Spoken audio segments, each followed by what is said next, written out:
విజయవాడకి దగ్గరలో ఒక చిన్న ఊరు. ఆ ఊరిలో ఒక పాడుబడ్డ పెద్ద బంగ్లా. అందులోని రీల్స్ చేయడానికి ముగ్గురు పిల్లలు వెళ్ళారు. వెళ్ళిన ముగ్గురు పిల్లల్లో ఎవరు కూడా తిరిగి బయటికి రాలేరు.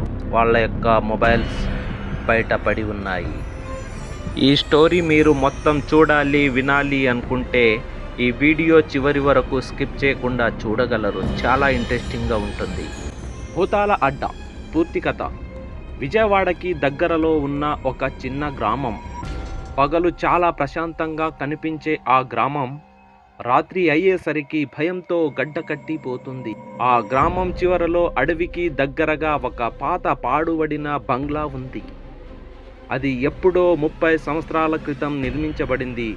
కానీ ఇప్పుడు ఎవరూ దగ్గరికి కూడా వెళ్ళరు. ఎందుకంటే ఆ ఇంటిని అందరూ భూతాల అడ్డా అని పిలుస్తారు. ఆ ఇంటి గతం గ్రామంలో పెద్దవాళ్ళు చెబుతుంటారు. ఆ ఇంట్లో ఒకప్పుడు ఒక పెద్ద కుటుంబం నివసించేది.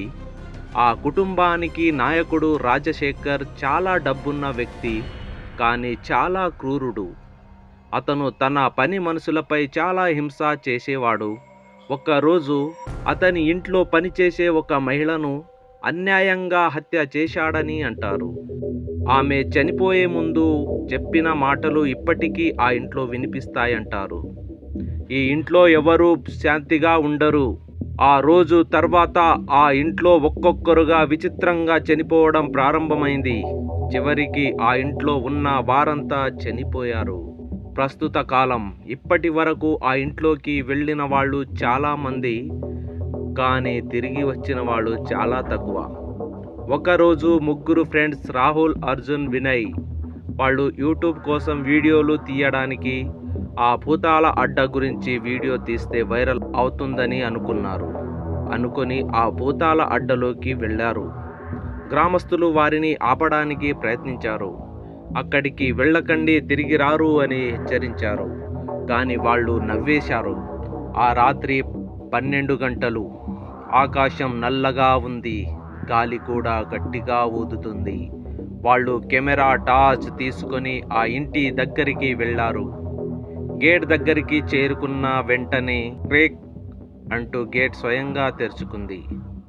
వాళ్ళు ఒకరినొకరు చూసుకున్నారు. కొంచెం భయపడ్డారు, కానీ వెనక్కి తగ్గలేదు. ఇంటి లోపల ఇంట్లోకి అడుగు పెట్టగానే ఒక విచిత్రమైన చలి వాళ్ళ శరీరాన్ని తాకింది. ఇది సాధారణ చలి కాదు, అది ఏదో అపశకునం. గోడాలపై పాత ఫోటోలు, వాటిలో ఉన్న వాళ్ళ కళ్ళు వాళ్లను చూస్తున్నట్టుగా అనిపించాయి. వినయ్ అన్నాడు, ఇక్కడ ఏదో సరిగా లేదు. సడన్గా లోపల నుంచి పిల్లల నవ్వు వినిపించింది. వాళ్ళు టార్చ్ వేసి చుట్టూ చూశారు. ఎవరూ లేరు. భయంకరమైన సంఘటనలు. అర్జున్ మెట్ల వైపు చూపించాడు. అక్కడ ఒక తెల్లని చీరలో ఉన్న మహిళ నిలబడి ఉంది. ఆమె ముఖం కనిపించలేదు, కానీ ఆమె కళ్ళు ఎర్రగా మెరుస్తున్నాయి. రాహుల్ కెమెరా తీసి షూట్ చేయడానికి ప్రయత్నించాడు. సడన్గా కెమెరా ఆఫ్ అయిపోయింది. వినయ్ పారిపోవడానికి పరిగెత్తాడు, కానీ డోర్ ఒక్కసారిగా బలంగా మూసుకుపోయింది. చివరి క్షణాలు. ఇంట్లో లైట్లు ఆఫ్ అయ్యాయి. అన్ని వైపులా శబ్దాలు వినిపించాయి. నవ్వులు, అరుపులు, అడుగుల శబ్దం. వాళ్ళు భయంతో అరవడం ప్రారంభించారు. టార్చ్ లైట్ వెలిగించగానే వాళ్ళు చూసింది వాళ్ళ జీవితంలో చివరి దృశ్యం. ప్రతి గదిలో చనిపోయిన వాళ్ళ ఆత్మలు నిలబడి ఉన్నాయి. వాళ్ళు దగ్గరికి వస్తున్నారు. ఒక గంభీరమైన స్వరం, మీరు ఇక్కడికి వచ్చారు, కానీ తిరిగి వెళ్ళలేరు అని. మరుసటి రోజు ఉదయం గ్రామస్తులు ఆ ఇంటి దగ్గరికి వెళ్ళారు. బయట 3 ఫోన్లు పడిపోయి ఉన్నాయి, కానీ రాహుల్, అర్జున్, వినయ్ ఎక్కడా కనిపించలేదు. ఇప్పటికీ ఆ ఇంటి దగ్గరికి రాత్రి వెళ్ళే వాళ్లకు 3 నీడలు కనిపిస్తాయి. వాళ్ళు నెమ్మదిగా దగ్గరికి వస్తూ సహాయం చేయండి అని చెబుతారట. మీరు కూడా ఆ ఇంటి దగ్గరికి వెళ్ళాలనుకుంటున్నారా? ఒక్కసారిగా ఆలోచించండి, ఎందుకంటే అక్కడికి వెళ్ళిన వాళ్ళు తిరిగి రారు. నిజంగా పాడుబడిన బంగ్లాలలో దయ్యాలు ఉంటాయా? వాటి యొక్క ఆత్మలు ఆ బంగ్లాలో రాత్రిపూట తిరుగుతాయా? వాళ్ళ యొక్క ఆత్మ రాత్రిపూటనే ఎందుకు తిరగాలి? పగటిపూట కూడా తిరగాలి కదా, ఎందుకు తిరగవు? ఇది విజయవాడలో నిజంగా జరిగిందా, లేక ఇది అల్లిన కథనా? మీరు మీ యొక్క కామెంట్ రూపంలో చెప్పగలరు. మీకు ఈ వీడియో నచ్చితే లైక్ చేయండి.